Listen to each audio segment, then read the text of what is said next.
আমরা জবান খুলে কোরআনের সোনালী আয়াত পড়ে তাফসিরে যাচ্ছি। আউযু বিল্লাহি মিনাশ শাইতানির রাজিম। বিসমিল্লাহির রহমানির রহিম। ওয়ালাকাদ আখাযাল্লাহু মিসাকা বানি ইসরাঈল।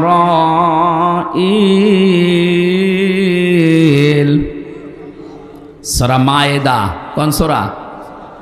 120টা আয়াত আছে, মাত্র এক আয়াতের 4 ভাগের 1 ভাগ আমরা পড়েছি, 12 নম্বর আয়াত। আজকের আলোচনার বিষয় আল্লাহ সাজিয়ে দিয়েছেন। তাফসিরে ইবনে কাসিরের ভেতরে দেখবেন এই আয়াতের সাবজেক্ট হচ্ছে আল্লাহ কাদের সাথে আছেন। এই দুনিয়ায় আমরা দেখি যত মানুষ আছে 4,500 ধর্ম পালন করে চলছে মানুষ। কত? 4,500 ধর্মের মানুষ আছে তামাম দুনিয়ায়। তার ভেতরে একটা মাত্র ধর্ম ইসলাম। এই ধর্মে আছে 210 কোটি মানুষ। খ্রিস্টান ধর্মে আছে 250 কোটির উপরে, বাকি অন্যান্য ধর্মে অল্প অল্প করে আছে। যে সেই ধর্মে আছে প্রত্যেকটি ধর্মের মানুষ চায় তার দেবতাকে, তার মালিককে খুশি করতে। কথা বলেন না কেন? আমরা মুসলিম যারা, আমরা খুশি করতে চাই কাকে বলেন তো? আপনি হিন্দুদের জিজ্ঞাসা করেন, তারাও খুশি করতে চায় দেবতাকে। এই জন্য তারা 12 মাসে 13 পূজা করে। ওদের দেবতার সংখ্যা 33 কোটি। আমার মনে হয় কিয়ামত পর্যন্ত গণনা করলেও শেষ হবে না। ইহুদি আছে, খ্রিস্টান আছে, বৌদ্ধ আছে, মুশরিক আছে, যত জাতির লোক আছে দুনিয়াতে, প্রতিটি জাতির লোক চায়, ধর্মের লোক চায় তাদের দেবতাকে, তাদের মালিককে খুশি করতে। আমরাও চাই আমাদের আল্লাহকে রাজি করতে। সূরা মায়েদার এই আয়াতে হযরতে মুসা আলাইহিস সালামের কথা আল্লাহ স্মরণ করাচ্ছেন। ওয়ালাকাদ আখাযাল্লাহু মিসাকা বানি ইসরাঈল। অবশ্যই আমি আল্লাহ নিজে অঙ্গীকার নিয়েছিলাম, আমি আল্লাহ নিজে তাদের কাছে এই কথাগুলোর অঙ্গীকার নিয়েছি বানি ইসরাঈল থেকে। মুসা নবী আলাইহিস সালাম যখন আল্লাহর সাথে কথা বলতে যেতেন তুর পাহাড়ে, তার এলাকার নকিব যারা, দায়িত্বশীল যারা, গোত্রপতি যারা, এদের 12টা গোত্র ছিল। 12টা গোত্রের 12 জনকে নিয়ে গেলেন। লিডার বলা হয় তাদের, নাকিব মনে করেন এখন মন্ত্রী। 12 জন মন্ত্রীকে নিয়ে তিনি গেলেন, ডাক দিয়ে বললেন, মাবুদেরা এসেছে তোমার সাথে দেখা করার জন্যে। রব্বুল আলামিন বলেন, না, আমার সাথে দেখা করা সম্ভব না, কারণ দুনিয়াতে যে চোখ বানিয়ে আমি পাঠিয়েছি এই চোখ দিয়ে আমি আল্লাহর দর্শন হবে না। হ্যাঁ, দর্শন হতে পারে মরণের পরে, এই চোখ দিয়ে দর্শন করা সম্ভব না। লাং তারনি, আমার সাথে কখনো তোমাদের দেখা হবে না। হযরতে মুসা নাছড় বান্দা, যাদের নিয়ে গেছে তারাও তো নাছড়, বলে না আমরা দেখবই, আমরা না দেখে ফেরত যাব না। আল্লাহ তাআলা বলেন, না, তোমাদের সাথে আমি থাকবো। অকালাল্লাহু ইন্নী মাআকুম, অবশ্যই আমি আল্লাহ তোমাদের সাথে আছি। এই এদিকে তাকান, আমি আল্লাহ তোমাদের সাথে আছি। নিজ নিজ এলাকায় ফিরে যাও। নিজ নিজ গোত্রের কাছে যাবার পরে 12টা নকিবকে আল্লাহ বললেন, 5টা কাজ যদি এলাকায় করতে পারো, আমি আল্লাহ তোমাদেরকে ঘোষণা দিলাম যে আমি তোমাদের সাথে আছি। এলাকায় গিয়ে বলবা যে আল্লাহকে দেখতে পারি নাই, কিন্তু তিনি আমাদের সঙ্গে আছেন, তার রহমত আমাদের সাথে থাকবে যদি আমরা 5টা কাজ করতে পারেন। ও বাংলার মানুষেরা, এখন যদি আমরা এই দেশের 350 জন এমপি আছে, এর ভেতরে 51-52 জন মন্ত্রী ছিলেন। এই 52 জন মন্ত্রী নিয়ে যদি দেশের যিনি দায়িত্বে ছিলেন উনি যদি সে বলতেন, আল্লাহ আমরা দেখতে চাই আপনাকে, রব্বুল আলামিন যদি বলে না দেখা হবে না, তবে একটা কাজ, এলাকায় গিয়ে গিয়ে যদি এই 5টি কাজের আঞ্জাম দিতে পারো, তাদেরকে শোনাতে পারো যে আমি আল্লাহর রহমত তাদের সাথে আছে, এখন মনে করেন যে 12টা নকিব এলাকায় এসে তারা প্রথম কাজ আরম্ভ করেছিল। রব্বুল আলামিন বলেন নিজ নিজ এলাকায় যে প্রথমে তাদেরকে বলবা লাইনা আকামতুমুস সালাহ। 1 নম্বরে আমি আল্লাহ তাদের সাথে আছি যারা নামাজ কায়েম করবে। পটুয়াখালীবাসী ভালো করে বুঝে বলবেন আল্লাহ কি বলেছিলেন, যারা নামাজ পড়বে। বলেন বলুন, লাইন আকামতুমুস সালাহ, যারা নামাজকে দাঁড় করাবে। এই দায়িত্ব কোনো ব্যক্তি, কোনো পরিবার, কোনো সমাজের না। নামাজ কায়েম করতে হলে রাষ্ট্রীয় শক্তি লাগে। সূরা হজের ভেতরে আল্লাহ 41 নম্বর আয়াতি নাজিল করেছেন এই কারণে, আল্লাযীনা ইম্মাক্কান্নাহুম ফিল আরদি আকামুস সালাহ। আমি যদি জমিনে মুমিন বান্দাদেরকে ক্ষমতা দান করি, তারা প্রথম কাজই করবে নামাজের বিল আনবে। তাহলে নামাজের বিল আনার দায়িত্ব রাষ্ট্রের। কার? আরো জোরে বলেন। আমরা যেটা করি তাবলীগ জামাতের মাধ্যমে, তাবলীগের মাধ্যমে মানুষকে দ্বীনের কথা বলার দ্বারা যে চলো ভাই সলিমুদ্দিন নামাজ পড়তে যায়, এটা আমার ব্যক্তিগত কাজ না। যদি আপনি ভালো কাজের আদেশ দিতে পারেন, সে মানলে মানবে, না মানলে না মানবে। কিন্তু হ্যাঁ, ভালো কাজের আদেশ দেওয়া, অন্যায় কাজে বাধা দেওয়া, এটা তো নামাজের ক্ষেত্রে না। কারণ নামাজ কিন্তু আল্লাহর একেবারে সরাসরি হুকুম। কোনো মানুষ যদি নামাজ সত্যিই না পড়ে, তার শোনা মতো বলা না, তার শাস্তির বিধান আছে। আমাদের ইমাম আবু হানিফাও জানিয়েছে তাকে জেলখানায় বন্দি করে রাখা লাগবে। অন্যান্য ইমামদের মত আরো কড়া, শুধু জেলখানায় রাখলেই হবে না, তাকে পিটাতে হবে যতক্ষণ সে নামাজ না পড়ে। এত কঠিন বিধান এই পৃথিবীতে নামাজ। যদিও আমি মুসলমানদের কাছে বেশি নামাজের কথা বলি না, কারণ একজন অমুসলিম আর মুসলমানের পার্থক্যই তো নামাজ। আপনি যদি নামাজই না পড়েন, তো আপনি কিসের মুসলমান? কোন মানুষ যদি সত্যি ফরজ নামাজ ছেড়ে দেয়, আল্লাহ বলেন আমি ওর দায়িত্ব ছেড়ে দেই। বলেন নাউজুবিল্লাহ। কত বড় কথা দেখেছেন, আল্লাহ আপনার দায়িত্ব ছেড়ে দেবে। আপনি যে চলাফেরা করেন, মনে করছেন আমার মন মতো চলি না, আপনার ফেরেশতা আপনাকে পাহারা দিচ্ছে। এই একটা পা ফেলতে হলে কমপক্ষে একজন ফেরেশতার সাহায্য লাগে। ইন কুল্লু নাফসিন লাম্মা আলাইহা হাফিজ। এই আয়াতের তাফসিরে পড়েছি, প্রতিটি মানুষের পেছনে একজন হেফাজতকারী আছে। আপনি কি করে পা ফেলবেন, ওই পা ফেলার পেছনে ফেরেশতা দায়িত্ব পালন করছে। এই জন্য মরণের আগে ফেরেশতারা এসে যারা রিস্কের দায়িত্বে আছে, তারা বলে আল্লাহর বান্দা, তামাম দুনিয়া খোঁজ করে দেখলাম তোমার জন্য 1 ফোঁটা রিজিকের ব্যবস্থা নেই, সুতরাং আমি বিদায় নিলাম, তুমি থেকো। পানির যিনি দায়িত্বে আছে, পানির ফেরেশতা সেই কথা বলে। বাতাসের অক্সিজেনের দায়িত্বে আছে, ও এসে এই কথাই বলে যে তামাম দুনিয়া দেখে 1 ফোঁটা অক্সিজেন তোমার জন্য পেলাম না। হাতের দায়িত্বে আছে, মুখের দায়িত্বে আছে, চোখের দায়িত্বে আছে, যারা যারা আছে দায়িত্ব পালন করে মরণের আগে এসে বিদায় নিয়ে চলে যায়। এই জন্য আপনি, আল্লাহ যদি আপনার দায়িত্ব ছেড়ে দেয়, 1 সেকেন্ডও চলতে পারবেন না। আর এটাকে যারা বিশ্বাস করে না, তারা টাটকা শয়তান। কারণ শয়তানের ভেতরে অহংকারটা ছিল যে আপনারে লাগবে না, আমি নিজেই স্বয়ং সম্পূর্ণ। মির্জাগঞ্জবাসী, তাহলে আল্লাহকে সঙ্গে রাখার জন্য নামাজ কায়েম করা লাগবে। আর এটা কায়েম করার জন্যে দায়িত্ব দিয়েছেন আল্লাহ রাষ্ট্রকে। ওই রকম রাষ্ট্র গঠন করার জন্য আপনার কোনো চেষ্টা আছে? এই কথা বোঝেন নাকি রাজনীতি মনে হচ্ছে? নামাজ কায়েম করা এটা ব্যক্তি বিশেষের দায়িত্ব না, এটা দায়িত্ব রাষ্ট্রের। যদিও আমরা এখন এদেশে রাষ্ট্রীয়ভাবে নামাজ কায়েম নেই, এই জন্য নিজ নিজ উদ্যোগে আমি নিজে, আমার পরিবার, আমার সমাজ, আমরা চেষ্টা চালাচ্ছি কি করে নামাজটা নষ্ট না হয়। চেষ্টা চালাচ্ছি নামাজকে আবাদ করার, কায়েম করার। কিন্তু দায়িত্ব দিয়েছেন আল্লাহ রাষ্ট্রকে। 12 জন নকিবকে আল্লাহ জানিয়েছিলেন নিজ নিজ এলাকায় যে আগে নামাজের বিল পাশ করে দিবা।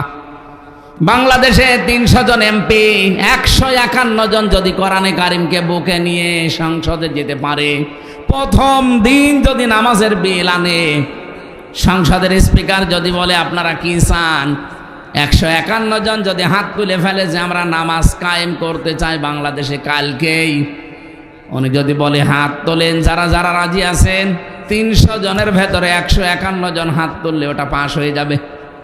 কথা বলেন না কেন?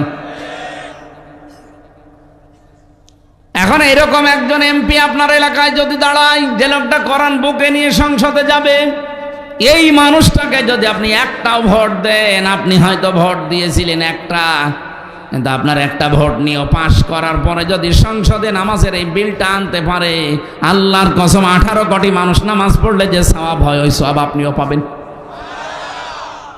প্রশ্ন আসতে পারে আমি তো একটা ভোট দিয়েছিলাম, কি? হ্যাঁ, আপনার একটা ভোটের কারণে সে আজ এমপি।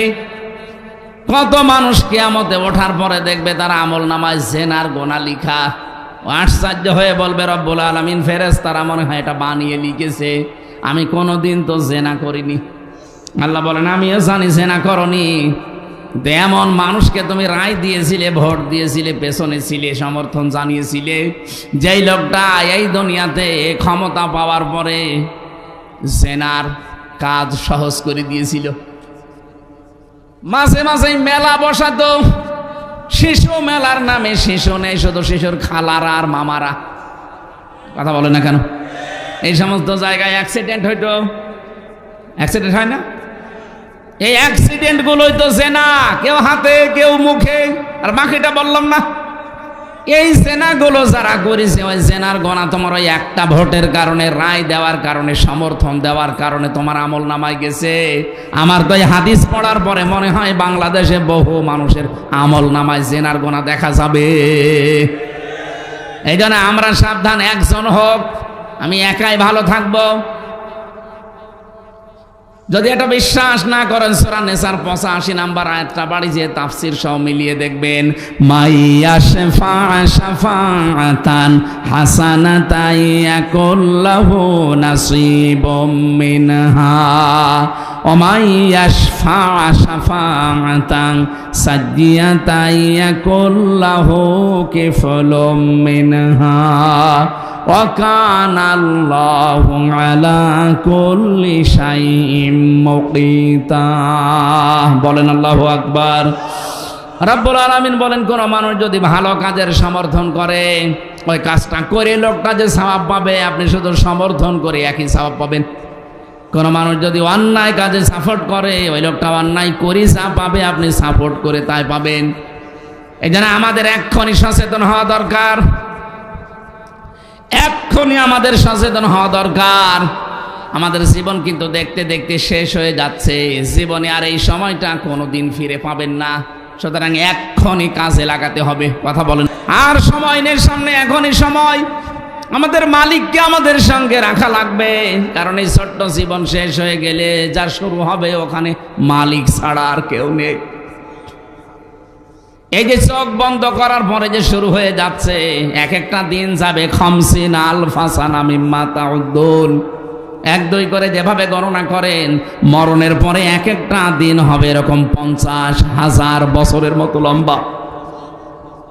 এ বিশাল জীবনে আমাদের মালিক আমাদের সঙ্গে আছে কিনা, আমি নামাজ কায়েমের আন্দোলন করি কিনা, নামাজ আমার ব্যক্তি পরিবার সমাজে আছে কিনা, রাষ্ট্রে আছে কিনা, যদি না থাকে আল্লাহর কসম আল্লাহ আপনার সঙ্গে থাকবেন না। 2 নম্বরে ওয়া আতাইতুমুজ যাকাত, আপনি বলবেন যে এলাকায় যে যাকাত ভিত্তিক অর্থনীতি কায়েম করা লাগবে, অথচ এইটা শুনলে অনেক মানুষ মনে করে যে এটা দুনিয়ার কাজ, আমাদের কাজ না। কে বলেছে আপনাকে? অর্থনীতি একটা ইবাদত। এই দেশে যারা ব্যাংকিং ব্যবস্থায় কারবার করেন, অর্থনীতি কি আমি জানি, অনেক আলেম পর্যন্ত এগুলো জানে না।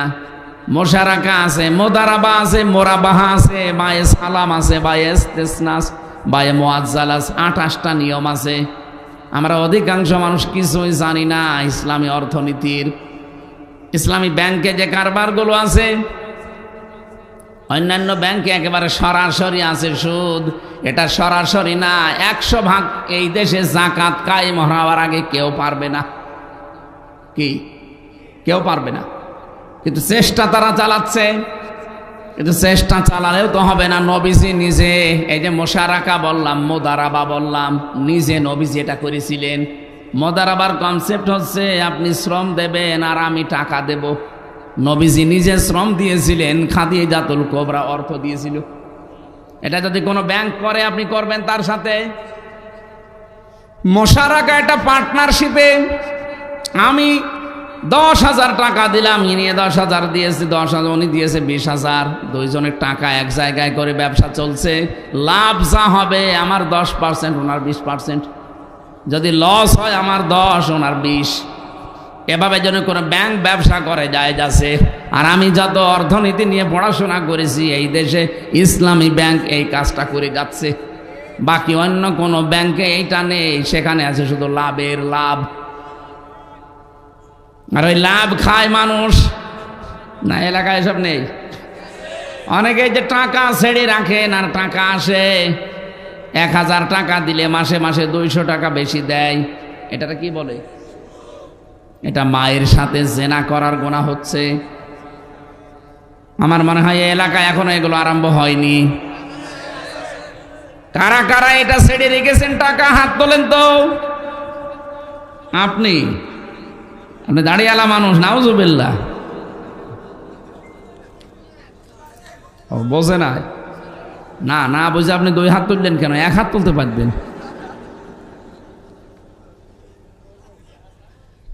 আমার ভাইরা, আমি হাসির জন্য বলি না, এটা মায়ের সাথে একজন জেনা করছে, অথচ সে নামাজ পড়ছে। এটা একটা পাগলামি না? এটা কি খেলা করা জিনিস? কোরআনে কারীম জানিয়েছে, ইয়ামহাকুল্লাহুর রিবা ওয়া ইউরবিস সাদাকাত। আল্লাহ পাক এই পৃথিবীতে সুদকে ধ্বংস করেন আর সাদগাকে, যাকাতকে তিনি বৃদ্ধি করেন। সুতরাং যাকাত ভিত্তিক অর্থনীতি দেশে কায়েম করা দরকার আছে না নেই? যতদিন যাকাত কায়েম না হবে, আল্লাহর কসম করে বলছি, এই দেশে ফেরেশতা বাস করলেও সে সুদ খাওয়া লাগবে। এই যে টুপিটা দেখতে সুন্দর মনে হচ্ছে না, এই টুপির ভেতরে সুদ আছে। প্রশ্ন আসতে পারে, আপনি হুজুর মানুষ, এই টুপি এত সুন্দর, আপনি সুদের টুপি মানে? হ্যাঁ, এর ভেতরে আছে। কারণ এই টুপি যে ফ্যাক্টরিতে বানিয়েছে, ওই ফ্যাক্টরির মালিক লোন নিয়েছে। কথা বলছে না কেন? আমি ভালো হলে হবে কি? আমার যে এইটা গায়ে দেখতে সুন্দর মনে হচ্ছে, এর ভেতরেও সুদ আছে। এই জন্য এই দেশে যতদিন যাকাত ভিত্তিক অর্থনীতি কায়েম না হবে, আল্লাহর কসম, এই দেশে ফেরেশতা জিবরাইলও যদি বাস করে, তারেও ডাইরেক্ট ইনডাইরেক্ট সুদ খাওয়া লাগবে। তো এইটা কি ফেরেশতা এসে বন্ধ করবে? আমাদের করা লাগবে না? আর এটা ওয়াজ করে হবে, রাষ্ট্রীয় ক্ষমতা লাগবে। আর এই কথা বলতে গেলেই কিছু মানুষ দেখে আমাদেরকে বলে, আপনি ধর্ম ব্যবসায়ী। আরে শয়তান! নবীজি যদি এখন যাকাত ভিত্তিক অর্থনীতির কথা বলতো, ওই শয়তান মনে হয় নবীকেও ধর্ম ব্যবসায়ী বলতো। আমি ধর্ম ব্যবসা করবো কোন কারণে? আপনি তো ধর্ম ব্যবসা আপনারা করেন। বলে ধর্ম ভীরু যারা, তারাই ধার্মিক। যারা ধর্মের কথাগুলো বলে মানুষকে উত্তেজনা দেয়, তারা ধর্ম ব্যবসায়ী। আমি উত্তেজনা দেই? আমি নবীর কথা অ্যাডভার্টাইজ করছি। বিশ্ব নবীর উপরে কোরআনে কারীম নাযিল হয়ে দ্বিতীয় পয়েন্ট এটা, লাইন আকামতুমুস সালাহ ওয়া আতাইতুমুজ যাকাত। হে নকিবেরা, নিজ নিজ এলাকায় যে প্রতিনিধির দায়িত্ব পালন করো, যে যাকাত কায়েম করো। আমি আল্লাহ আছি। যাকাত নেই, সুদের সাথে আমি আল্লাহ নেই। আমি আল্লাহ সুদকে ধ্বংস করি, যাকাতকে বৃদ্ধি করি। সুবহানাল্লাহ বলতে পারেন না? সুতরাং এই কথা আমরা যদি না বলি, মসজিদের ইমাম যদি না বলে, মাওলানা না বলে, আপনি জানবেন কোথায়? আর এই কথাগুলো বলতে গেলে আমাদের নামের উপরে এরকম কলঙ্ক দিয়ে দেন যে ওরা ধর্ম ব্যবসায়ী। জানা শোনার পরে যদি কেউ বুঝে শুনে কথা বলে থাকেন, আপনার ঈমান নষ্ট হয়ে গেছে, আপনি বেঈমান। এরকম বেঈমান মারা গেলে তো জানাজা পড়াও জায়েজ নেই। মাওলানা মামুনুল হক জেলখানায় 3টা বছর বারবার, আমি যেহেতু পাশাপাশি ছিলাম, সকালে আর দুপুরের খাবার আমরা এক জায়গায় খেতাম। আমারে হাত ধরে ধরে প্রতিদিন অন্তত 3 বছরের ভেতর প্রায় দিন আমারে বলতো, হামজা, বাইরে যদি যেতে পারি কোনো কাফেরের জানাজা পড়া। আপনি এত কথা বারবার বলেন আমারে, জানাজা পড়বেন না কাফেরের। কাফের পেলেন কোথায়? কোরআনের বিরুদ্ধে যারা কথা বলে তারাই তো কাফের। এইবার বুঝলাম যে বাংলাদেশে কাফের আছে না নেই। আপনি আলেমকে ছোট করতে গিয়ে কোরআনের বিরুদ্ধে যে কথা বললেন, আপনার কি ঈমান আর আছে? আপনি তো কাফের হয়ে গেছেন। এর তৃতীয় নম্বর শব্দটা দেখেছেন, ওয়ামানতুম বিরুসুলি। হে নবী মুসা 12 জন নকিবকে বলেন তারা যেন রসুলদের উপরে ঈমান আনে। কাদের উপরে? আমরা প্রশ্ন আসতে পারে সেখানে রসুল ছিলেন কয়জন? একজন। এদিকে তাকান, একজন মানুষ রসুল ছিল সঙ্গে, হযরত মুসা। অথচ আল্লাহর রসুল বহু বচন দিলেন, ওয়ামানতুম বিরুসুলি, তারা যেন আমার রসুলদের উপরে ঈমান আনে। তার মানে আল্লাহর উদ্দেশ্য এখানে শুধু মুসা নবী না, কিয়ামত পর্যন্ত আল্লাহ পাক এই পৃথিবীতে যত নবী আর রসুল মুসা নবীর পরেও পাঠিয়েছিলেন, এর আগেও যাদেরকে পাঠিয়েছিলেন সবার উপরে ঈমান আনা লাগবে। এখন প্রশ্ন আসতে পারে, এখন তো আর রসুল নেই, না আছে? এখন নাইবে রসুল আছে। এদিকে তাকান, এখন রসুল নেই, নাইবে রসুল আছে। এই পৃথিবীতে যারা এখন আলেম, সত্যিকারের আলেম যারা, তারা কিন্তু নাইবে রাসূল। বাইতুল মুকাররমের সাবেক খতিব যেটা, ওটা নাইবে রাসূল না। এই কথা বলছেন না কেন? ওটা বাতিলের 5টা গোলাম ছিল, এই কারণে নৌকা মার্কা নিয়ে দাঁড়িয়েছিল। যে লোকটা নৌকা মার্কা নিয়ে দাঁড়াতে পারে তার ঈমান আছে আপনার মনে হয়? কারণ ঈমান আনার প্রথম কাজ কি? এদিকে তাকান ভালো করে, আমি সচরাচর কথা বলি না, এদিকে তাকান। ঈমান আনতে হলে প্রথম কাজ করা লাগবে, তাগুত ছেড়ে দিতে হবে। ফামা ইয়াকফুর বিত-তাগুত ওয়া ইউমিন বিল্লাহ, কোন মানুষ যদি তাগুত ছেড়ে দেয় এরপরে ঈমানের দাবি করে, ফাকাদ ইসতামসাকা বিল উরওয়াতিল ওয়াসকা লা ইনফিসামা লাহা, তাহলে তার সেই ঈমান ছিঁড়ে যাবে না, কখনো ছিঁড়বে না তার ঈমান। আর ঈমান যদি আনেন তাগুতের সাথে মিল করে, ঈমান আপনি রাখতে পারবেন না। এই বাংলাদেশে যারা ঈমান এনেছে তাগুতের সাথে সম্পর্ক রেখে, আগস্টের 5 তারিখের পরে তাদের অনেকের ঈমান চলে গেছে। 300 এমপির সাথে জাতীয় মসজিদের যে ইমামও পালিয়ে গেছে। ইমামই পালিয়ে যায়, ওর ঈমান থাকলে পালাবে? কথা বলে না কেন? এদেশে যারা তাগুত ছেড়ে দিয়ে ঈমান এনেছিল, আপনি তাদের দিকে তাকান। এই যে আজকের প্রধান অতিথি ডক্টর শফিকুল ইসলাম মাসুদ 57 দিন রিমান্ডে ছিল। এই হাঁটো মাটো হাত মাত সব গুঁড়ো করে ফেলেছে, আমি তো নিজে সাক্ষী। ওনার সাথে আর একজন ছিল দেলাওয়ার হোসেন, শিবিরের সাবেক সভাপতি। যে শয়তান আমার রিমান্ডে ছিল, উনিও ওনার দায়িত্বে ছিল। আমার এসে বলতো, দেলাওয়ারকে আজকে একেবারে পিটিয়েছি, লাথি দিয়েছি ফুটবলের মতো। তার গরম করতো আগুন দিয়ে, লাল টকটক হয়ে যেত, ওইটা লজ্জা স্থানের ভেতরে ঢুকিয়ে দিত। আমার সামনেও নিয়ে এসেছিল ওই জিনিসগুলো, বলছে এইগুলো দিয়ে আমরা নখ তুলি, হাতে পায়ের নখ আমরা এগুলো দিয়ে তুলে ফেলি। ডিম নিয়ে আসতো মাঝে মাঝে, যে আমরা ডিম দেই। আমি মনে করছি ডিম মনে হয় খাবার জন্য দেবে। আমার 11 ঘন্টা টাঙিয়ে রেখেছিল মাথায় দড়ি বেঁধে। 11 ঘন্টা আমি নামাজও পড়তে পারি না, 4 ওয়াক্ত আমি ইশারায় নামাজ পড়েছি, কারণ মাটির নিচে, আমি জানি না এখন কোন সময়। 57 দিন রিমান্ডে থাকার পরেও তাকে 1 চুল পরিমাণ টলাতে পারেনি। আর শয়তানদের মাত্র 3.5 ঘন্টায় সব ঈমান হারিয়ে গেছে। এই জন্য দেশে যারা তাগুত ছেড়ে দিয়ে ঈমান আনতে পারবে, এই লোকটা শত ঝড় ঝাপটা আসুক না কেন টিকে থাকতে পারবে। আল্লাহর কোরআন বলছে, লাংফিসামা লাহা, কখনো ও ছিঁড়ে যাবে না। আর তাগুতের সাথে মিলে যদি কারো ঈমান থাকে, ওর ঈমান দেখতে মনে হবে বিশাল দরবেশ, ঈমান থাকবে না, টিকিয়ে রাখতে পারবে না। ঝড় উঠবে পটুয়াখালী বাজারে, এখান থেকে বাতি নিভে যাবে। কথা বলছেন নাকি হাঁ করে আছেন আন্দাজে? ঈমান আনা লাগবে এখন থেকে আমাদের, তাগুত ছেড়ে দিয়ে না, তাগুত সহকারে। বলেন বলুন,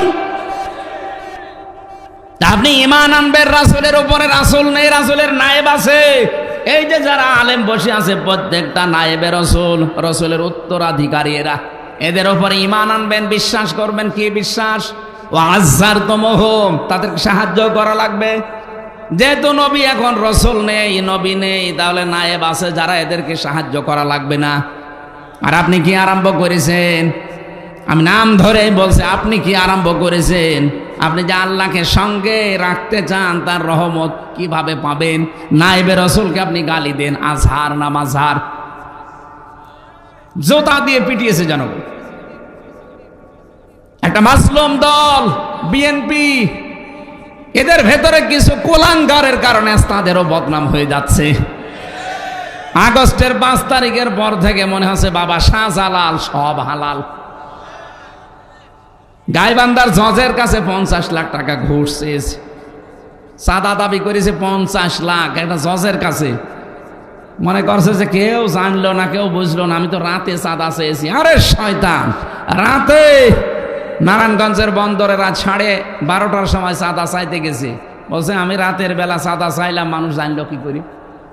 বাস্তবতা বোঝেন? আমি রিমান্ডে দেখতে পেয়েছি ওদের যন্ত্রগুলো, যে মেশিন ওরা নিয়ে এসেছে ইসরায়েল থেকে, এখন তো ওইটা চালাচ্ছে এখন যারা গোয়েন্দা বিভাগে আছে তারা।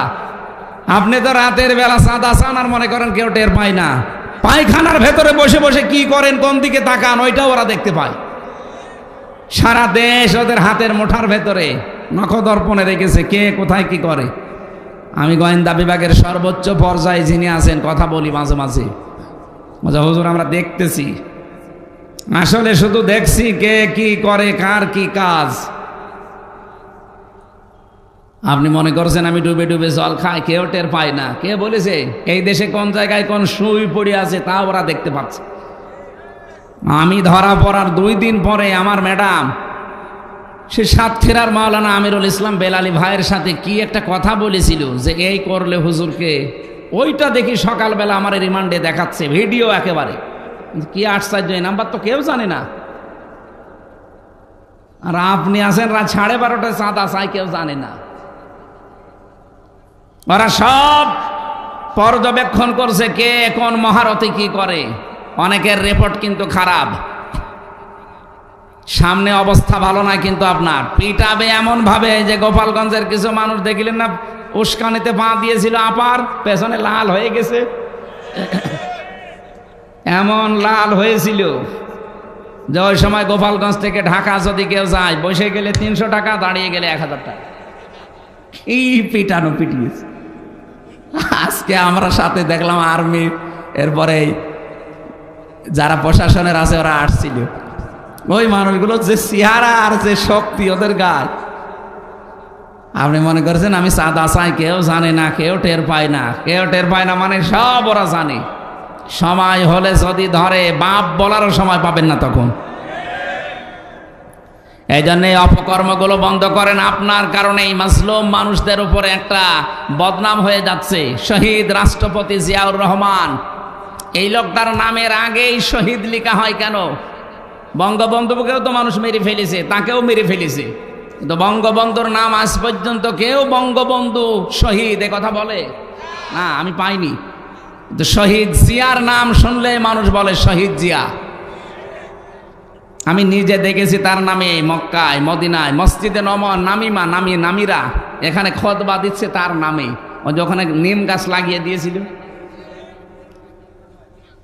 সাজারাত জিয়া বলা হয়, জিয়া ট্রি, জিয়া গাছ বলে, নিম গাছ না।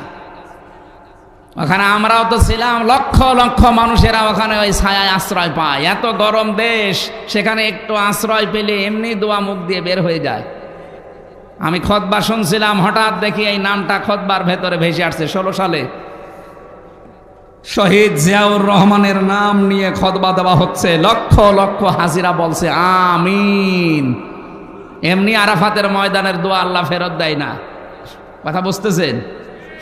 তো সেই দলের বদনাম করবেন আপনি, একটা মুসলিম দলের। তারা আমার সাথে জেলে ছিল, আমি দেখেছি বহু মানুষ, 313টা মামলা মাথার উপরে, 556টা মামলা। আর আপনি এখন নিজের স্বার্থ ব্যবহার করে এই দলের বদনাম করবেন, মানে কখনো এটা হতে দেওয়া হবে না। 14 দল বাদ দিয়ে যা আছি আমরা সবাই মাজলুম। এক কথা বলে না কেন? সবাই মাজলুম না? এ দেশটা এখন গড়ার সময়। আমরা সাদাবাজি না করে যদি এই দেশে টিকে থাকতে পারি, বেঁচে থাকতে পারি, আপনি পারবেন না কেন?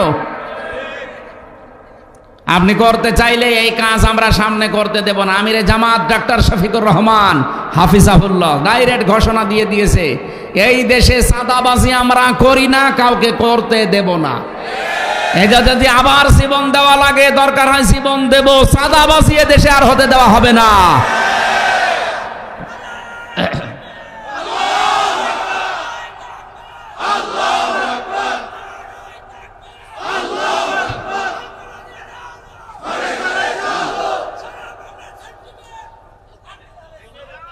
আমার ভাইরা, আমরা আল্লাহকে সঙ্গে রাখতে চাই। আল্লাহর নবীর ওয়ারিস এখন যারা আছে, আপনি দল মত দেখবেন না, দেখবেন এটা নবীর ওয়ারিস। সারা পৃথিবীতে যে 10 জন মানুষ ইসলাম প্রচারের নাম পাওয়া যাবে, তার ভেতরে ডক্টর মিজানুর রহমান আজহারের নাম আমি দেখেছি। বিশ্বের কতগুলো দেশ তো আমিও ঘুরে আসলাম, সিঙ্গাপুর, মালয়েশিয়া, থাইল্যান্ড, আমেরিকা, এরপরে সৌদি আরব, মালদ্বীপ, বাহরাইন, বহু দেশে আমিও গেছি। যেখানেই যাই ধর্ম প্রসারে দায়ী আল্লাহর 10 জনের নামের ভেতরে একজনের নাম আমি পেয়েছি, এই বাংলার সন্তান মিজানুর রহমান আজহারি। আগামী 25 তারিখে আপনাদের এই জেলায় মনে হয় আসবে। এক একজন 8-10 জন 20 জন করে সাথে নিয়ে যাবেন। লোকটা মার্জিত ভাষায় কথা বলে। সেদিন যশোরের আকিস গ্রুপে মাহফিলে 1.5 ঘন্টা কথা বলেছে, মাত্র একটা কথা একটু বলেছে। একদল আগে খেয়েছে, সামনে আর এক দল খাওয়ার জন্য রেডি হয়ে আছে। অনেকেই নিচের দিকে টেনে নিয়ে ওনারে গালি দিচ্ছে। আরে ভাই, আপনাকে বলেছে, আপনি আপনার নাম বলেছে, ঠাকুর ঘরে কে রে? আপনার চরিত্র যদি ওই রকম না হবে, আপনি নিচের দিকে টেনে নেবেন কোন কারণে বলেন? এখন মানুষকে বোঝাচ্ছে ইসলাম যদি এ দেশে চলে আসে হাত কেটে ফেলবে। হাত এমনি কাটবে, চুরি করলে কাটবে। তা আপনি কি চোর? আপনার এত ভয় লাগে কেন? চোর যারা ছিল তারা তো পালিয়েছে, আপনিও কি তাদের সঙ্গী সাথী?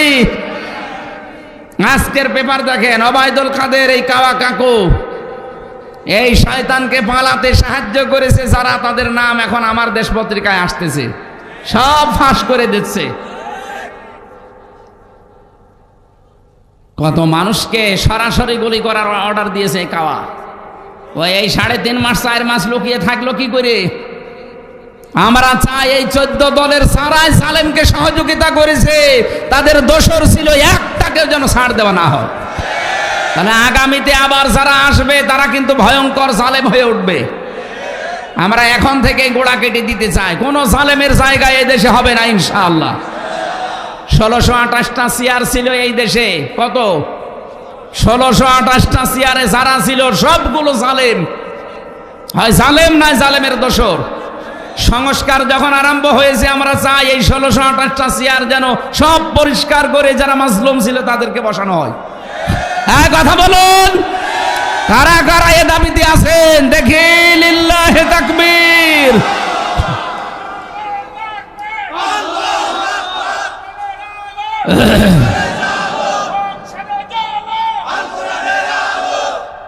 আলহামদুলিল্লাহ ভাই, এই আওয়াজ হয়তো যারা দায়িত্বে আছে তাদের কান পর্যন্ত পৌঁছাবে না, আরশ পর্যন্ত চলে গেছে। ইব্রাহিম আলাইহিস সালামের পক্ষে একটা ব্যাঙ প্রসাব করার কারণে তার প্রসাব আল্লাহ পাক বানিয়ে দিয়েছে। আর কাংলা শুধু ফু দিয়েছিল, ওরে মেরে ফেললে 10টা নেকির ঘোষণা আছে। সুতরাং আমরা হয়তো যে আদেশ দিলাম, সংস্কার চাই, জালেমকে আমরা দেখতে চাই না। জালেমদের প্রতি আল্লাহ নিজে নারাজ। আল্লাহ বলেন, আমি নিজে জালেমদের বিরুদ্ধে মামলা দেব। কথা টের পাচ্ছেন? জালেমদের বিরুদ্ধে মামলা দেবে কে? আল্লাহ নিজে। সূরা শুরা 42 নম্বর আয়াত, ইন্নামা সাবিলু আলাল্লাযিনা ইয়াজলিমুনান নাস। সুতরাং এখন যারা আলেম আছে এরা নবীর ওয়ারিস, এদের প্রতি ঈমান আনা লাগবে, বিশ্বাস করা লাগবে, সাহায্য করা লাগবে। যারা এদেরকে সাহায্য করে না, পেছনে থাকে না, তাদের সাথে আল্লাহ নেই। ওয়াকরাতুমুল্লাহ কারদান হাসানা, 5 নম্বরে তারা যেন কর্জে হাসানা দেয়, উত্তম কর্জে হাসানা। এই যে ধার দেওয়া, এটা আমরা অনেকে দিতে চাই না। একটা মানুষকে দান করলে আপনি যদি একটা সওয়াব পান, যদি কর্জে হাসানা দেন, ঋণ দেন, তাহলে আপনি ডবল সওয়াব পাবেন। একদিকে তাকে ধার দেওয়ার সওয়াব, 2 নম্বরে তার উপকার করার সওয়াব। সুবহানাল্লাহ বলতে পারেন না? না, অনেকের স্বভাব আবার খারাপ আছে, ধার নিলে ওই রাস্তা দিয়ে আর আসে না। ঋণের টাকা পরিশোধ না করে যদি আপনি মারা যান ভাই, আপনি শহীদ হলেও আপনার কোনো মাফ হবে না। এজন্য যাদের বাকি আছে, ঋণ আছে, এটা পরিশোধ করে নেবেন। অনেকে মনে করে আমার ছেলে শোধ দিয়ে দেবে। কিসের ছেলে? আপনি কি ছেলে রেখে গেছেন? ও তো জানোয়ার, ও মরে গেলে সব ওর নিজের কাছে লাগাবে, আপনার জন্য দোয়া করতেও ভুলে যাবে। এই জন্য এমন সন্তানকে রেখে যাবেন যে সন্তান অন্তত আপনার জন্য প্রতিদিন একবার করে এই কথা বলতে পারে আল্লাহকে, রব্বির হামহুমা কামা রব্বায়ানি সগীরা। এই 5টা কাজ যদি কেউ করতে পারে, নামাজ কায়েম, যাকাত দেওয়া, রাসূলদের উপরে ঈমান আনা, আর নায়েবে রাসূলদেরকে সাহায্য করা, কর্জে হাসানা দেওয়া, লাউ কাফিরান্না আনকুম সাইয়্যাতিকুম ওয়া লাউদখিলান্নাকুম জান্নাতিন তাজরি মিন তাহতিহাল আনহার। আল্লাহ বলেন, তোদের পেছনের সব অপরাধ আমি আল্লাহ মুছে দেব। মুছে ফেললে জায়গাটা ফাঁকা হয়ে যাবে, ওই জায়গাটাতে আমি আল্লাহ নেকি দিয়ে পাল্টিয়ে দেব। এমন একটা জান্নাতে প্রবেশ করাবো যার তলদেশ দিয়ে নদী আর নহর প্রবাহমান। আমাদের জীবনের টার্গেটই তো ওইটা। কথা বলেন ঠিক কিনা? যাই হয়ে যাক, আমরা যেতে চাই কোথায়? আরো জোরে বলেন কোথায়? এখন থেকে সিদ্ধান্ত নিয়ে লিখে পড়বেন, এই 5টা কাজ আমি দুনিয়ায় করবই আল্লাহকে যদি সঙ্গে রাখতে চাই। ফামান কাফারা বাদা যালিকা মিনকুম ফাকাদ দাল্লা সাওয়াস সাবিল। এরপরও যদি কেউ মুখ ফিরিয়ে চলে যান, আল্লাহ পাক বলেন সে যেন হেদায়েতের পথ থেকে ছিটকে বহু দূরে বিভ্রান্তিতে পড়ে থাকবে। বলেন নাউজুবিল্লাহ। আল্লাহ আমাদেরকে 5টি কাজ দুনিয়ায় আঞ্জাম দিয়ে তাকে সঙ্গে রাখার তৌফিক দিন। আল্লাহ যদি সঙ্গে থাকে, মরণের সময় চিন্তা নেই, কবরে চিন্তা নেই, হাসরে চিন্তা নেই, মিজানে চিন্তা নেই, পুলসিরাতে আপনার চিন্তা নেই। বিনা হিসাবে আপনাকে আল্লাহ নিজে পার করে জান্নাতে প্রবেশ করে। নাহনু আউলিয়াউকুম ফিল হায়াতিদ দুনিয়া ওয়া ফিল আখিরাহ। ফেরেশতারা বলবে, কোনো চিন্তা নেই, কোনো ভয় নেই, আমরা তোমাদের সঙ্গে ছিলাম দুনিয়ায়, আখিরাতেও তোমাদের সঙ্গে আছি। ওয়ালাকুম ফিহা মা তাশতাহি আনফুসুকুম ওয়ালাকুম ফিহা মা তাদউন নুজুলাম মিন গফুরির রহিম। এমন জান্নাতে তোমাদেরকে আমরা প্রবেশ করাবো যে জান্নাতে চাওয়ার আগে জিনিস পাওয়া যায়। এটা দয়াময় রহমানের পক্ষ থেকে একটা বিশাল মেহমানদারি। এটা আমাদের জীবনে প্রত্যেকের অপেক্ষা করছে। আমি সহ আজকের আয়াতটা প্রত্যেকে যেন প্র্যাকটিক্যাল লাইফে মিলাতে পারি। আল্লাহ পাক যে জান্নাতের ঘোষণা দিয়েছেন ওই জায়গায় যেন পৌঁছাতে পারি। বলেন আমিন। রব্বুল আলামিন বলেন, ওয়ালাকাদ কাররামনা বানি আদম ইলা আখিরি আয়া। অবশ্যই আমি বনি আদম সন্তানকে সম্মান দিয়েছি। তামাম পৃথিবীর যত মানুষ আছে তাদের সম্মান আছে। আল্লাহ কিন্তু শুধু মুসলমানের কথা বলেন নাই। যারা আলেম আছেন, আপনি এই শব্দটা নিয়ে ভাববেন। আল্লাহ পাক বলেননি কোনো মুমিনের, কোনো মুসলমানের সম্মান আল্লাহ বাড়িয়েছে না। আল্লাহ বলেন বনি আদমের সম্মান আমি আল্লাহ বাড়িয়ে দিয়েছি। সুতরাং আদম সন্তান যারা আমরা আছি, আপনি ধর্মীয়ভাবে আলাদা ধর্ম মানতেই পারেন, কিন্তু আপনি মানুষ। কেন? মানুষ পদবাচ্চে যারা আমরা বিবেচিত, আমরা সবাই আল্লাহর বান্দা। আমাদের নবী মুহাম্মদুর রাসূলুল্লাহ আমাদের শিখিয়েছেন, মসজিদে নববীতে তিনি বসে আছেন, পাশ দিয়ে একটা ইহুদির লাশ যাচ্ছিল, নবীজি দাঁড়িয়ে গেলেন। সাহাবীরা বলে, হুজুর আপনি দাঁড়িয়ে গেলেন, এটা ইহুদির লাশ। বিশ্ব নবী বলে, সাহাবীরা ইহুদি তাতে কি হয়েছে, এটা তো মানুষ। বলেন সুবহানাল্লাহ। এই জন্য আমরা অন্য ধর্মের পরধর্ম সহিষ্ণু জাতি আমরা এই পৃথিবীতে, মুসলিমরা, এটা প্রমাণ অলরেডি হয়ে গেছে। তামাম দুনিয়ার 257টা রাষ্ট্রের সবচেয়ে বেশি সাম্প্রদায়িক সম্প্রীতি বসবাস করে বাংলাদেশে। আল্লাহ বলতে পারেন নাই যে আল্লাহ আমাদেরকে এরকম ধৈর্য সহ্য দিয়েছেন? মানুষকে যারা সম্মান দেয় না এরা আল্লাহর টার্গেট। মানুষের সম্মান নিয়ে কি সিনেমেলা খেলা হয়েছে এই 15.5 বছরে দেখেননি? সম্মানিত মানুষদের সম্মান নষ্ট করার জন্যে জেনার তহমত পর্যন্ত দিয়েছে।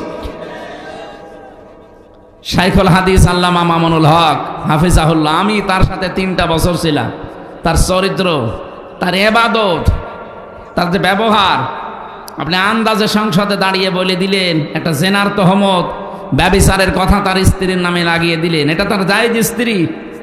আপনারা তো বিয়ে শাদী না করে কাজ চালান, কথা বলেন না কেন? আপনাদের কত জায়গায় পাওয়া যায়, এখন তো আরো সব বের হচ্ছে। আর আলেমদের নামে কোরআনের পাখি এই বিভাগের, এই বরিশাল বিভাগের কৃতি সন্তান, সারা পৃথিবীর আলোক বর্তিকা ছড়িয়েছেন তিনি কোরআনের মাধ্যমে। শহীদ আল্লামা দিলাওয়ার হোসাইন সাইদি রহমতুল্লাহ আলাই, তার নামে পর্যন্ত আপনি জেনার মামলা দিয়েছেন। শয়তান পর্যন্ত বিশ্বাস করে না। বলুন, আলেমদের বিরুদ্ধে এত নিকৃষ্ট কথা আমি দুনিয়ায় কোনো জায়গায় শুনিনি যে এত নিকৃষ্ট কথা একটা আলেমের নামে লাগাতে পারে। আর আমাদের সাথে রিমান্ডে যা করেছেন, শয়তানও হাসতো বসে বসে যে করছে কি। এমনি সাধারণ মানুষকে দেখতাম আমার সামনে দিয়ে তুলে নিয়েছে তো রিমান্ডে, এমনি হাত ধরে নিয়ে চলে যেত। আর আলেমদের নেওয়ার সময় আমার হাতে দিয়েছে হ্যান্ডকাফ, আমার চোখের ওপরে দিয়েছে কালো পট্টি, আমার পায়ে ডান্ডা বেড়ি, মাজায় দড়ি, মনে হচ্ছে গরু ছাগলটাই নিয়ে যাচ্ছে। যাওয়ার পরে আচরণ যদি ভালো করে তাও তো ভালো লাগে। এমন এমন কথা বলে বলে আপনার স্ত্রী তুলে নিয়ে আনবো।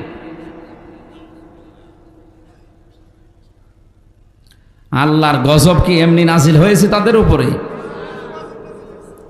আমার আজকের তেলাওয়াত কিন্তু আয়াতে কিছু বাস্তব কথা আছে, আপনারা শুনবেন না চলে যাবেন ইনশাল্লাহ। আমাদের আলোচনার বিষয় আল্লাহ কাদের সাথে আছেন। আজ বাংলাদেশে এই শব্দটা না থাকার কারণে অনেকে উল্টাপাল্টা বক্তব্য দিচ্ছেন, আমরা দেখতে পাচ্ছি। না, এটাও বন্ধ হয়ে যাবে। আজকের আয়াত আমাদের বলে দেবে আল্লাহ কাদের সাথে আছে। আপনি জোর করে তাকে সাথে রাখতে পারবেন না, উনি নিজে বলবে আমি কাদের সাথে আছি। যে আল্লাহ আমাদেরকে কোরআনে কারীম শোনার জন্যে আজকের এই ময়দানে ধৈর্য সহকারে সহ্য নিয়ে বসে থাকার তৌফিক দিয়েছেন, আবার বলেন আলহামদুলিল্লাহ। দরুদ আর সালাম পাঠ করছি আমাদের নবী, মানবতার মহান শিক্ষক মুহাম্মদুর রাসূলুল্লাহ সাল্লাল্লাহু আলাইহি ওয়াসাল্লামের প্রতি। এ কোরআনে কারিমে যে আয়াত আমরা পড়েছি, এ কোরআন পড়তে হলে 29টা অক্ষর দিয়ে কোরআনে কারিমকে আল্লাহ সাজিয়ে দিয়েছেন। কায়দায় আছে দেখবেন, আলিফ বা তা সা আছে না? প্রতিটি অক্ষর দিয়ে আমাদের মহান আল্লাহ আমাদের নবীর প্রশংসা করেছেন। আপনি আলিফ দিয়ে দেখবেন, আলিফে আমার আল্লাহ জানাতে চায় আমার নবী আহমদ প্রশংসিত। বা দিয়ে আল্লাহ জানিয়েছেন আমার নবী বাশীর সুসংবাদদাতা। তা দিয়ে আল্লাহ জানিয়েছেন আমার নবী মুত্তাকি, তিনি পরহেজগার। সা দিয়ে আল্লাহ জানিয়েছেন আমার নবী মুদ্দাসসির, তিনি কম্বলওয়ালা। জিম দিয়ে জানিয়েছেন আমার নবী জামিল, তিনি সুন্দর। হা দিয়ে জানিয়েছেন আমার নবী হামিম, তিনি অন্তরঙ্গ বন্ধু। খ দিয়ে জানিয়েছেন খাতামান নাবিয়্যিন, আমার নবী শেষ নবী, সর্বশেষ। পড়তে পড়তে যাবেন ইয়া দিয়ে আল্লাহ জানিয়েছেন ইয়াসিন, আমার নবী নেতা। আমার নবী কি? রব্বুল আলামিন বলেন ইয়া মানে হে, সিন মানে সাজ্জেদ। আল্লাহ নিজে ডাক দিয়েছেন হে নেতা। সুতরাং এটা দুনিয়ার বিষয় না। পটুয়াখালীবাসী এদিকে তাকান। আর ওঠাউঠি করেন কারা? 1-1.5 ঘন্টা বসে থাকতে পারেন না, আপনি ভেতরে বসেন কেন? কেউ উঠবেন না ঘন্টা খানিকের ভেতরে। খুব জরুরি যদি হয় তাহলে উঠবেন। পোশাক পায়খানার বিড়ি খাওয়া ছাড়া কেউ উঠতে পারবেন না। না, ও এটা তো বরিশাল বিভাগ, সমস্যা। এবার চট্টগ্রামে ঠিক আছে, ওই ইমাম সাহেবও বিড়ি খায়। আমি নিজে দেখেছি মানুষের বিড়ি খেয়ে। আল্লাহ ভাবো কি গো, এটা বরিশাল আর খুলনা বিভাগ একটু সমস্যা। বিড়ির বিরুদ্ধে অত বলাও ঠিক না, কারণ আমি তো আকিস গ্রুপে আছি। আমার আবার তারপরে ওনারা ছেড়ে দিয়েছে, খাবার তৈরি করছে এখন আকিস গ্রুপ, বিড়ি বিক্রি করে দিয়েছে অলরেডি। আমি বারবার পেছনে লেগে থাকতাম যে স্যার এটার জন্য বদনাম হয়ে যায়, এটা ছেড়ে দিন। ওনারা এখন অন্তত অনেক দূর এগিয়ে গেছে, প্রায় 65টা প্রোডাক্ট তৈরি করছে তারা, খাবার মাবার দিয়ে। অন্তত ওগুলো ছেড়ে মানুষের খাবার দাবার এগুলো তৈরি করলে বরকত আল্লাহ আরো বেশি দেবে। হারামে কোনো বরকত নেই, কথা বলেন না কেন? যারা হারাম ইনকাম করেছিল আপনি তাকান তো তাদের দিকে। সাহেব পাড়া বানিয়েছিল মালয়েশিয়া, ওখানে যে দেখি যে হোটেলে থাকি ওই হোটেলের নিচে 2 শয়তান চা খাচ্ছে। কি আপনি এখানে? হুজুর আমি আগেই পালিয়েছি। তার মানে একটু আঁচ পেয়েছিলাম যে না আর থাকা যাবে না, এই জন্য আগের রাতে পালিয়ে চলে এসেছি। কেন থাকেন না সাহেব পাড়ায়? না, সব তালা মারা, ওখানে থেকে মায়ের খাবো। এদেশে বহু বাঙালি আছে, যদি জানে যে আমি আছি আমার পিটিয়ে ভক্তা বানিয়ে ফেলবে। কি করলেন হারাম ইনকাম দিয়ে? নিজেও এখন ভোগ করতে পারেন না,